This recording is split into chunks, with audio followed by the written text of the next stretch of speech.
The Battle of Red Mountain and the Rise and Fall of the Tribunal by Vivec. The story of the Battle of Red Mountain and the Nerevarine prophecies from Vivec's perspective.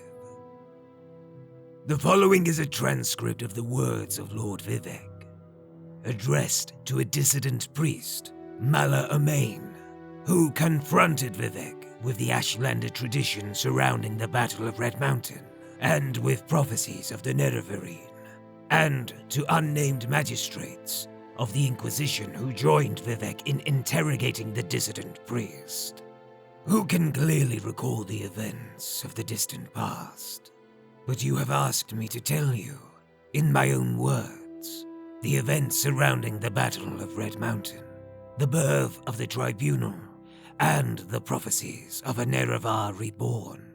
Here is what I can tell you. When the Chimer first abandoned the herds and tents of their nomadic ancestors and built the first great houses, we loved the Daedra and worshipped them as gods. But our brethren, the Dwemer, scorned the Daedra and mocked our foolish rituals, and preferred instead their gods of reason and logic. So the Chimer and Dwemer were always at bitter war, until the Nords came and invaded Resdain. Only then did the Chimer and Dwemer put away their strife and join together to cast out the invaders. Once the Nords were driven out, General Nerevar of the Chimer and General Dumak of the Dwemer, who had come to love and respect one another, resolved to make peace between their peoples. In that time, I was but a junior counselor to Nerevar, and Nerevar's queen, Almalexia, and his other favorite counselor, Soule, always doubted that such a peace might long survive, given the bitter disputes between Chimer and Dwemer. But by negotiation and compromise, Nerevar and Dumak somehow managed to preserve a fragile peace. But when Dagoth Lord of House Dagoth, and trusted as a friend by both Nerevar and the Dwemer, brought us proof that High Engineer Kagranak of the Dwemer had discovered the heart of Lorkhan, and that he had learned how to tap its powers and was building a new god, a mockery of Chimer faith and a fearsome weapon, we all urged Nerevar to make war on the dwarves and to destroy this threat to Chimer beliefs and security. Nerevar was troubled. He went to Dumak and asked if what Dagoth said was true, but Kagranak took great offense and asked whom Nerevar thought he was, that he might presume to judge the affairs of the Dwemer. Nerevar was very troubled and made pilgrimage to Holomayan, the sacred temple of Azura, and Azura confirmed that all that Dagoth said was indeed true, and that the creation of a new god of the Dwemer should be prevented at all costs. When Nerevar came back and told us what the goddess had said, we felt our judgments confirmed, and again counseled him to war, chiding Nerevar for his naive trust and friendship, and reminding Nerevar of his duty to protect the faith and security of the Chimer against the impiety and dangerous ambitions of the Dwemer. Then Nerevar went back to Vardenfell one last time, hoping that negotiations and compromise might once again preserve the peace. But this time the friends of Nerevar and Dumak quarreled bitterly, and as a result, the Chimer and Dwemer went to war. The Dwemer were well defended by their fortress at Red Mountain, but Nerevar's cunning drew most of Dumak's armies out into the field and pinned them there, while Nerevar, Dagoth and a small group of companions could make their way into the heart chamber by secret means. There, Nerevar the Chimer King met Dumak the Dwarf King, and they both collapsed from grievous wounds and draining magics. With Dumak fallen, and threatened by Dagoth and others, Kagranak turned his tools upon the heart, and Nerevar said he saw Kagranak and all his Dwemer companions at once disappear from the world. In that instant, Dwemer everywhere disappeared without a trace. But Kagranak's tools remained, and Dagoth seized them, and he carried them to Nerevar, saying, "That fool Kagranak has destroyed his own people with these things. We should destroy them right away, lest they fall into the wrong hands." But Nerevar was resolved to confer with his queen and his generals, who had foreseen that this war would come and whose counsel he would not ignore again. "I will ask the tribunal what we shall do with them, for they have had wisdom in the past that I had not. Stay here, loyal Dagoth until I return." So Nerevar told Dagoth to protect the tools and the heart chamber until he returned. Then Nerevar was carried to us, where we waited on the slopes of Red Mountain, and he told us all that had transpired under Red Mountain. What Nerevar had said was that the Dwemer had used special tools to turn their people into immortals, and that the heart of Lorkhan held wondrous powers. Only later did we hear from others present that Dagoth had fought the Dwemer destroyed, not made immortal, and no one knows for sure what really happened there. After hearing Nerevar, we gave our counsel as he requested, proposing we should preserve these tools in trust for the welfare of the Chimer people. And who knows, perhaps the Dwemer are not gone forever, but merely transported to some distant realm, from which they may someday return to threaten our security once again. Therefore, we need to keep these tools, to study them and their principles, so that we may be safe in future generations. And though Nerevar voiced his grave misgivings, he was willing to be ruled by our council under one condition, that we all together should swear a solemn oath upon Azura that the tools would never be used in the profane manner that the Dwemer had intended. We all readily agreed, and swore solemn oaths at Nerevar's dictation. So then we went with Nerevar back into Red Mountain and met with Dagoth Dagoth refused to deliver the tools to us, saying they were dangerous and we could not touch them.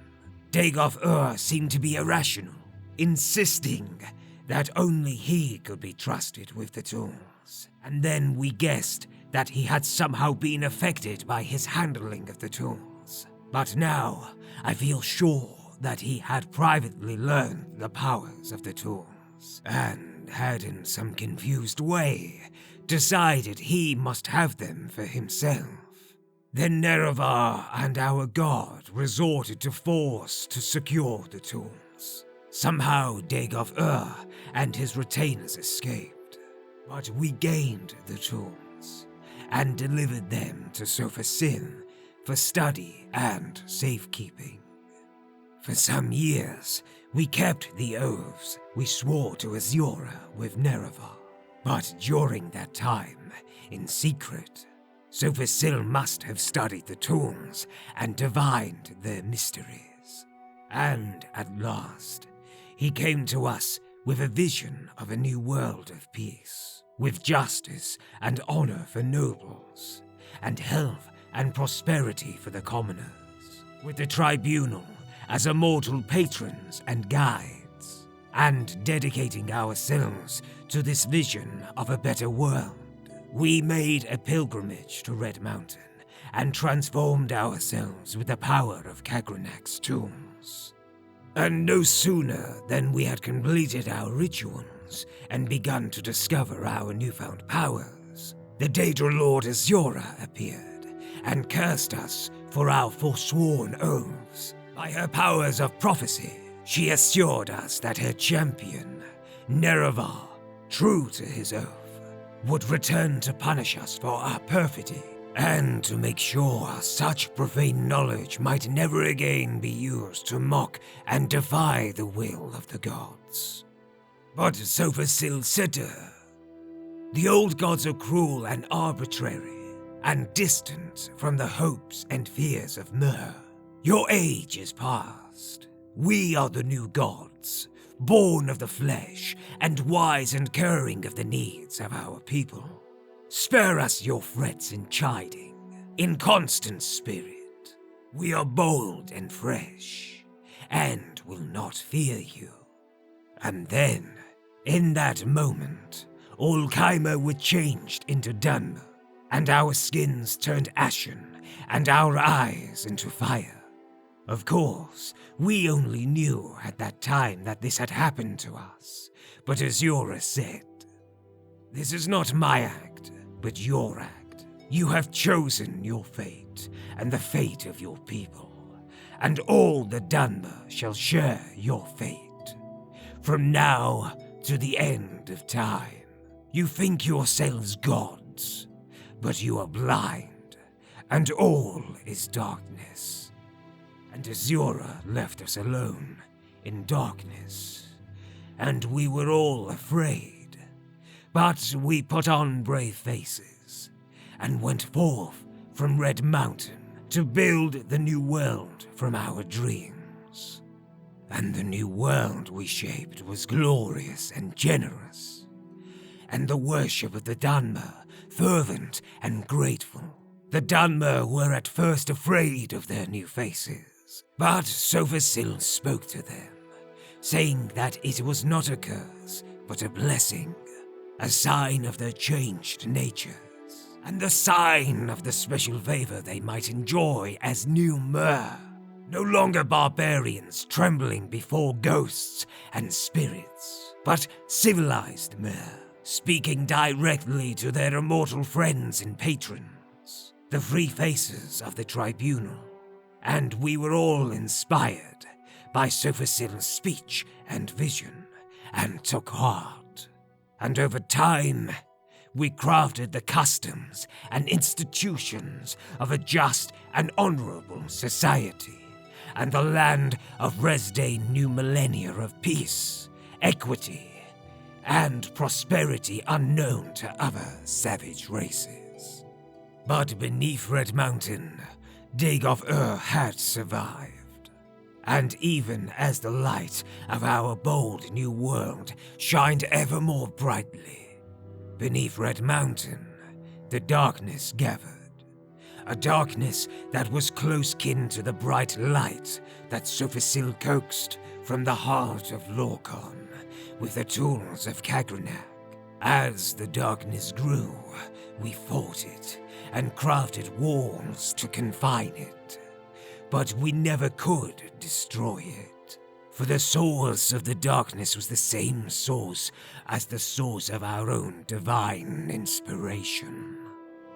And in the latter days of Morrowind, reduced to a subjugated province of the Western Empire, as the glory of the temple fades and the dark tide rises from Red Mountain, we are reminded of Azura and her promised champion's return. We have waited, blind and in darkness, mere shadows, drained of our ardent vision, in shame of our folly, in fear of our judgment, and in hope of our deliverance.